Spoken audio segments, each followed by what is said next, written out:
What's happening, people? We are back in the land of Amius. We are on normal mode, and he's about to have a very bad day. When I look at this composition here, he's not going to be around for long, and you know what? I love it. I hate Amius, and I love destroying him. So that was clicked start and auto, so we'll remove that fairly lively now. And we'll get this punter down really quick. So he's in his first form, which means we can put whatever buffs we want on ourselves. He's not going to change them over. So let's get those buffs on. Now, he is in his first form, so that means he's going to change all of the debuffs on him into positives. So I'm not going to put decreased defense and weaken on him yet, because he will likely try and flip those over. Also, because he's in his first turn, when he uses his A3, he'll stun us all. I don't want that, so we have block debuffs on there.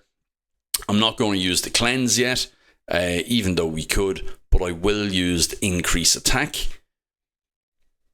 And we have a little bit of hex on there as well, and that's fine. Now, I can use the A2, because that doesn't do anything, but I won't use the A1 just yet or the A3 from Wukong yet, because I want that to strip any buffs that he does. Now, he has done his flippy business already, which was the A3. He didn't stun us. If we hadn't got block debuffs on there, he would have done that A3. He would have stunned everybody. And then he would have gotten another turn immediately before we did, because we would have all been stunned. So we would have been stunned for our turn. He would have gotten back around to his A2, healed up himself completely, and we would have been able to do nothing about it. So let's get those debuffs on now, because he's not going to be able to do anything with them.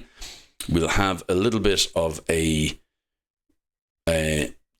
love tap there from Python, some more debuffs, a little hit from Razzlevarg, and you can see we're knocking his health down immensely already.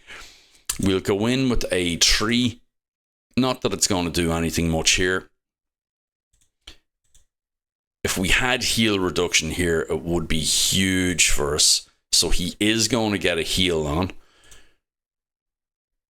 but we can definitely try and get him down a good lump before that. So big heal, but not to worry at all. We're only 18 turns in, and he's down at half health. He still has decrease defense on. Now, he's about to flip over into his other form. So if we used Python's block debuffs and cleanse now, we'd end up in 2 seconds with block buffs, with block buffs on ourselves. So we'll just go with A1. Now we'll attack with the A1 again. He's going to flip over. Everybody's going to be stunned or slept. The buffs all flipped. He's going to attack again, but we're A-okay. And now we can cleanse with Python and get that block debuffs on there. So we'll attack with the A1 again with Razzlevarg. We'll boost our attack with Matrala. Now, I may have actually made a mistake here as well, guys. And that mistake is that I may not have kept the block debuffs for the right time, but we might be able to kill him before then. I should have cleansed with Matrala instead of Python. But let's get more buffs on ourselves to protect. Okay, Wukong died, so he's going to go again and flip all the stuff again. So that is a problem for us, and I have no cleanse. He's in form 1. He is going to heal next. Let's see if we can strip some of them. We can't. We don't have enough accuracy on Wukong. See, he got a heal for 1,000,000 there. And that's the danger of bringing the likes of Wukong into a fight like this. He's grand in that he'll revive himself, but he's not really much good for anything. He can do a bit of damage, but he's not a great choice. Now, I want the cleanse to get all of these off me, but he's going to flip back round into form 2 now in a second, which means all of my team would have block debuffs on. it may be worth it if I can then cleanse. Actually, yeah, it is. It is worth it. So I'll do it now. Cleanse and heal everybody. We'll give him another slap here.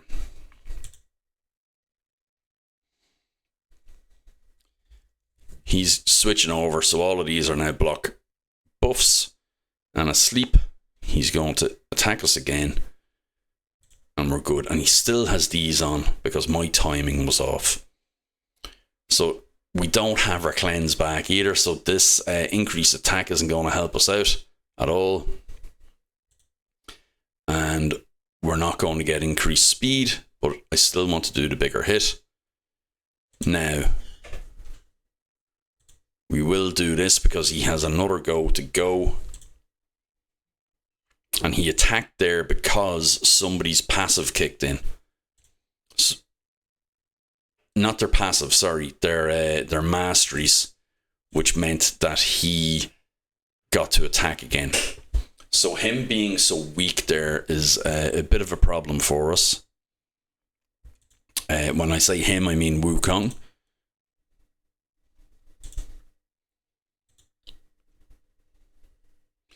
So we don't want any debuffs on now because he's going to flip them back over. But we'll do this to get the increased attack on.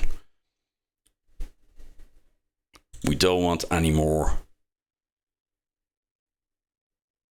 moves because we want to keep the block debuffs. We're good now. We're back in control now. From where we were a second ago, it spiraled out after Wukong kind of got killed the first time, but we should have this back under control now.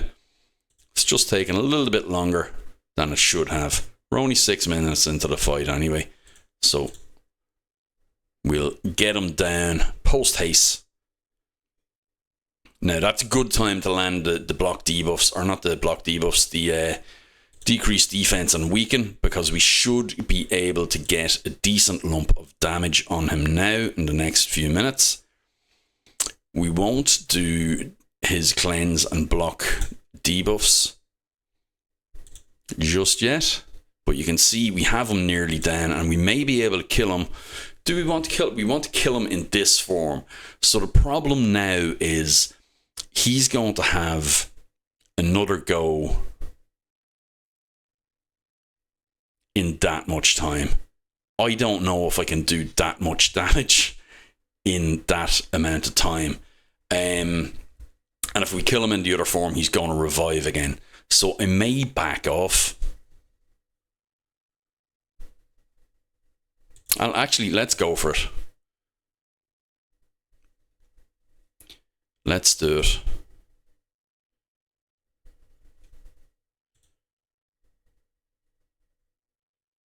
Okay, we've messed it up because Brimstone is going to kill him now. And he's going to revive. Oh no, he won't revive. We've Lydia. I didn't have to worry about a thing. Always bring Lydia if you can. Job done. 92 turns, 7 minutes 53. That could have been easily 5 minutes if I wasn't talking to you guys. That's a very strong team. No shadow of doubt about it. Let's go and look at them. It's a really strong team, guys. Don't get it twisted. This is not a beginner team. This is not an early game team or anything like that.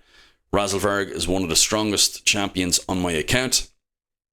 318 speed. Always build Razelvarg with around 300 speed if you can. Okay, I'm well aware it's not possible for all accounts. He's 6-star blessing, so there's speed off that. The Skinwalkers faction, there's speed off that. You don't need it, but it does help his stats to balance out the speed and attack. You'll notice that his attack isn't super duper high for me. I will sacrifice attack to get the balance and speed. That may be really high for some people. I'm also aware of that. And his crit damage is high as well. It's because he's blessings and all that kind of jazz as well. So that's the blessing. I have him a 9-piece Slayer, which I love. Because he gets all the extra crit rate, crit damage, ignore defense when using AoEs, which he has 2.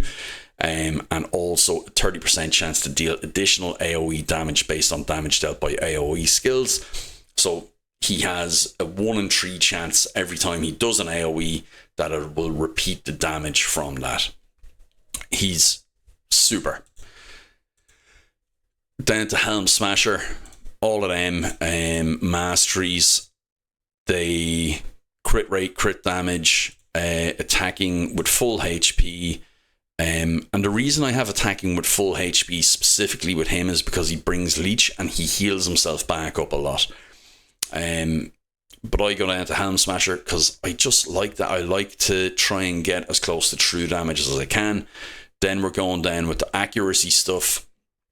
We're going with the increase of turn meter. So anything you can get him that increases his turn meter and gets him to go again is brilliant, because he's such high speed with his passive and everything else that he's going to take just oodles of turns. And then Lore of Steel for more speed and more damage. And then Master Hexer to extend the debuffs. The only debuff he does is Leech. You can build him without accuracy if you want. If you don't care about Leech. I have him 388 accuracy. And I just realised I don't have him with as much crit damage as he could have. So I could actually boost that up as well. And I will do so, but not right now. Lydia. Lydia is awesome. I had her built in 9-piece protection. So there's damage bonuses from that when she places debuffs. No, when she places buffs on people. So 75% chance to place a protected buff. And allies deal 5% more damage per each buff placed by her. And then she's bringing the decreased defense and weaken. We don't really care too much about any of her other moves apart from her passive, which means we can kill Amius in any form. She is such a cheat code for the Amius fight. If you can use her, use her. But you have to be aware of her debuffs and buffs being flipped around, which can make it very precarious. You have to be aware what to use. And I have her going up into War Master there. Then we have Pytheon with the defense tree and the support tree. He is in Stone Skin and Bolster, neither of which are hugely important. The stats are as much health as you can get and defense as you can get, as fast as you can get, and that's it. Matrala then, accuracy and resistance. My Matrala build is not great, if I'm honest. I don't utilise her enough. And I really should, but she has some Defiant, some speed, and some Perception with a counter attack on one piece for a little bit of love taps here and there. She's down the support tree and down to War Master in the offense tree. And then finally Wukong, who I had a feeling was not built completely, which is why he was dying more readily and why he wasn't doing as much damage. But look at it's good to go with what you have when you have it. So you can see he's not fully built, but 188 speed, not crit capped, and 250 crit damage there. The accuracy didn't have. I think, do you know what I think happened was when I rebuilt Razelvarg, it pulled some of the gear off him because he's Skinwalkers as well. And he's going down to Helm Smasher and he's going down the support tree as well. And I have the 2 last masteries to finish out. Fully booked out as well, of course, with a Polymorph Blessing, which doesn't have any bearing on Amius. But get as much in the way of blessings as you can into the Amius fight, because it reduces the damage he can deal to you by a significant amount, and it'll keep you alive if your champions are fully equipped. So that's it for the Amius fight, guys. Thanks for joining me today. I've been Dahi Raids. This has been Raid Shadow Legends. That's Amius dead, and I will catch you in the next one.